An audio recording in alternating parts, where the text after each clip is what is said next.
All right, this is Coffee Talk with Louie and Star. Of course, Star is not going to do anything, but that's kind of a good thing. So this is actually what Star does on a run when we're in the back of the squad, just so you know. So I'm going to go through a couple procedures and things, and she is going to stay right there, and you'll see how she doesn't move out of that spot. Just a kind of side note during this process. So when I am working, that is what she is doing, and she does not get up. Sometimes she does, just to adjust, but she's not probably going to now. Anyways, okay, so Louie and Star, this is Coffee Talk.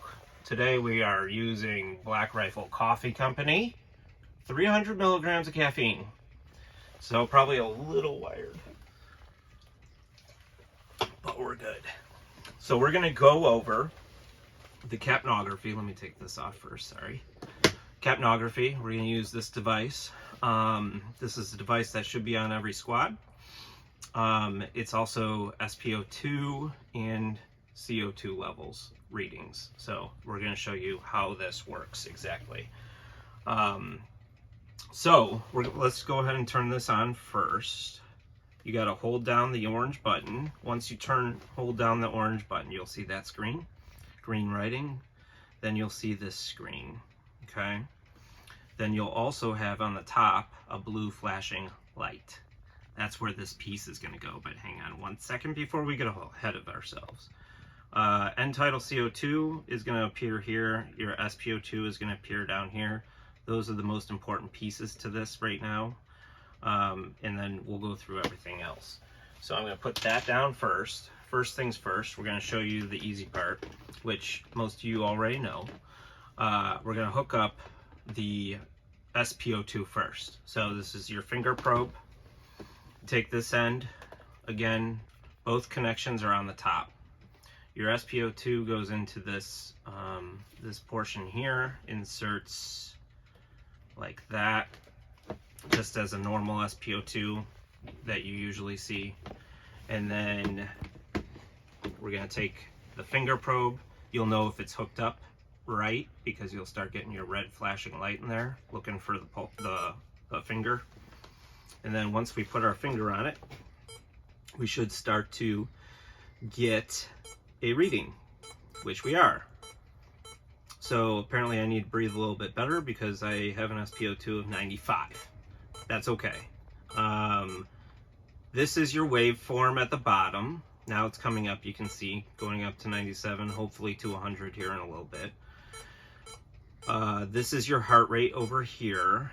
As you can see, heart rate's a little high, probably because of the Black Rifle coffee. Then this portion up here, so the bottom portion is all SPO2. The upper portion is going to be your CO2, which I'll show you here in a second. So we're going to take this off so it stops beeping and alarming.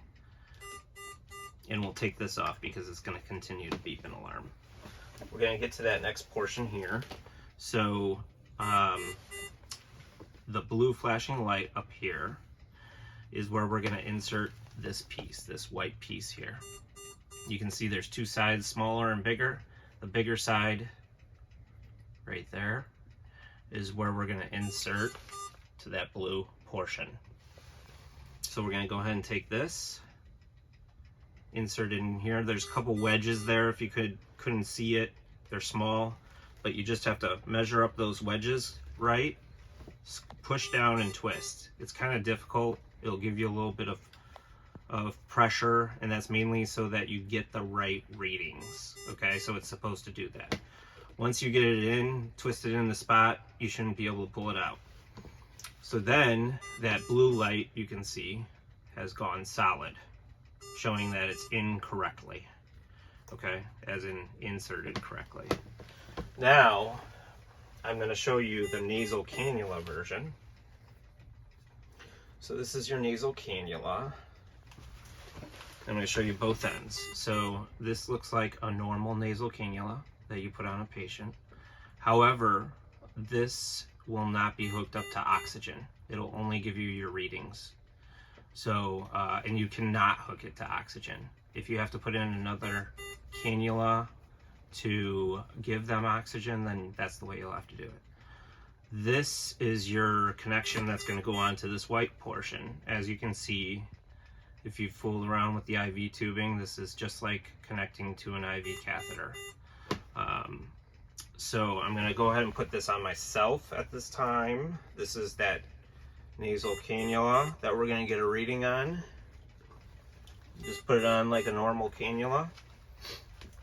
And then you take this portion and twist it onto the top till it's tight. You want it tight. Not too tight, but tight, because you want a proper reading. Now you'll start to see, we're also going to go ahead and put our spo2 back on just so you get this full look at it. So I got it on. I got this CO2 on. And I'm just going to breathe normal for a second so you can see the numbers, and then I'll explain.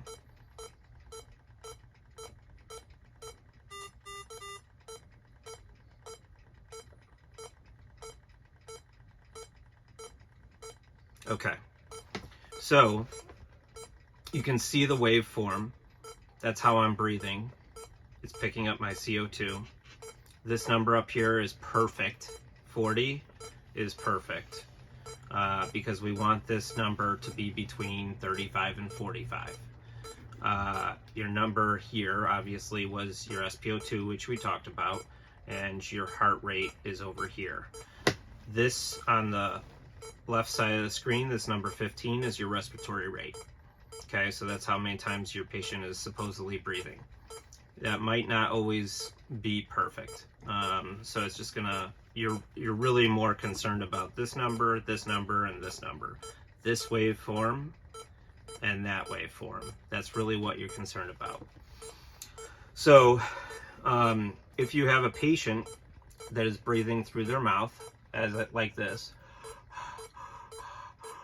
and not breathing through their nose, you're going to get a messed up reading. So if your reading is messed up, first thing you should look at is if the patient is breathing through their mouth or their nose. If they're not breathing through their nose, then you should instruct them to, and maybe even assist them in closing their mouth to kind of explain how we need to look at this. So we're getting all our readings, everything's great, awesome. Say we want to put oxygen on now, okay? So if we want to put a person on another nasal cannula, for example, we're going to take our nasal cannula, just like normal, pretend this isn't here, and we're going to hook up the cannula just as normal. Put it onto oxygen, just like that. Turn your oxygen on so you can hear it. It's coming through. You're just going to put the nasal cannula on just like you did before. Just the same thing. You're just going to put it in the nose. Now, I think I grabbed a PD one, sorry, but it's the same thing. So now you have both of them in there. It is not uncomfortable to me, even with this PD one. So it almost feels like you just have one in there.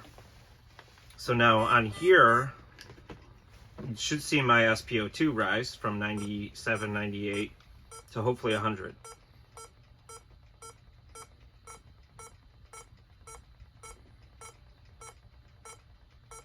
We're at 98, so we'll give it a second. 99.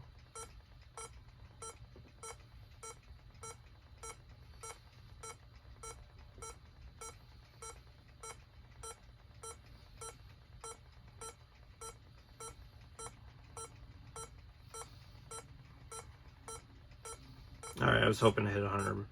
Maybe I won't. That's okay. So anyways, you saw it increase. That's what we want to see, even it was just a point. This number is staying pretty good right now for the most part. It's a little bit lower, probably because it's getting mixed in with the oxygen, which is okay. But 35 to 45 is what we want that at. You can see my respiratory rate. I was breathing a little bit faster. My heart rate is a little high. That's normal for me. SPO2 is giving me a good waveform, so that means that the finger probe is on correctly. The CO2 waveform, this waveform up here, is giving us a little waveform. That waveform is pretty normal. You're not going to see that really spike very high because they're breathing on their own, okay? So that is the end of this portion, and we will jump into the next one in a second.